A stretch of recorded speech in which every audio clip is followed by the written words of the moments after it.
guys, and welcome back to my YouTube channel. So, for today's video, we are going to do what's in my bag or in my work bag. So, basically guys, this is actually what I use every day sa aking work.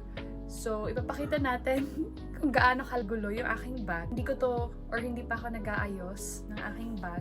So, bahala na kung ano yung itsura niya sa loob. But yeah, ipapakita ko sa inyo lang naman yung mga essentials or yung mga ginagamit ko every time I go to work. So, i-open ko na siya. By the way, itong bag pala na ito, Stranger Things, nakuha ko lang to dito sa bahay kasi while cleaning or nag-declutter kami ni mama that time, nakita ko lang to. So parang ang cute niya kasi na tote bag. And good for work, at lalo na pag maraming kailangan ipasok sa bag. Or gusto ko talaga yung bag na malaki para marami akong malagay na gamit or kung ano man gusto ko nilagay. But yeah, ito yung unang laman ng bag ko. Sorry, medyo magulo kasi nga, ayun nga, sabi ko kanina, hindi ko pa naayos yung laman ng bag ko. And may time na ako to clean it. And yan, ito guys. First thing is payong. Hindi to nawawala sa aking bag kasi I'm the type of person na always ready every time na it's either uulan or mainit, ganyan. Para syempre, safe tayo from the sun, from the rain, and everything. So yun. And 1 year na to sa akin. Nabili to ng mom ko sa ukay-ukay. Actually, parang ano lang yun to, 150. Pero maganda siya kasi ganito yung itsura niya, guys. I hope na, ayan, ganito siya. Ayan siya. Tapos, when you open it, ganito.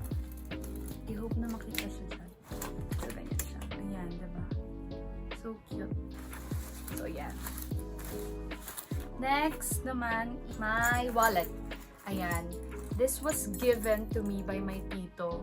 Christmas gift yata to. Ayun, as you can see, ganito na siya. Like, sira-sira na siya. Yeah, but I don't care. Kasi super useful siya sa akin. And parang ilang years na din to sa akin. Even though sira-sira na siya. Tapos ayun, nilagay ko na rin dito yung keys ng bahay namin sa front. Tapos sa back doors. Tapos ito naman yung sa kwarto ko.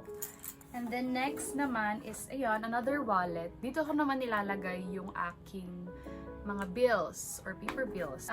Some clear mint drops. Ayan, candy siya. And pag halimbawang gusto ko lang na fresh yung aking mouth or kaya pag nag-crave lang for something na mint. Ito naman is, ayan, comb or brush. Yeah, this was a gift from my company. So, personalized siya kasi may name on it sa likod. So, ayan siya, guys. Jewel Angelica. That's my home name. Yes. And then, this one. Another wallet. Pero yung laman nito is mga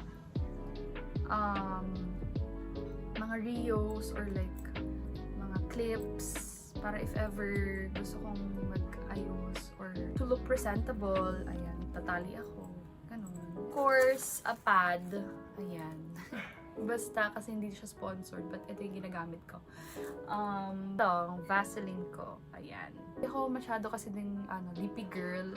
So, kapag nag-makeup lang ako, minsan, or kapag may mga occasion or basically, ayun lang. Because I'm just a simple girl and gusto ko lang ng para rosy lips lang siya or parang natural look ng lips ko. And then next naman is, of course, work ID ko, company ID.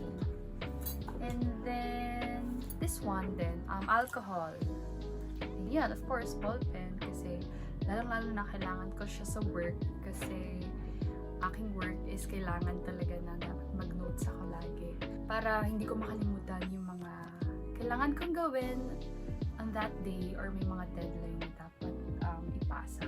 Ayun lang naman.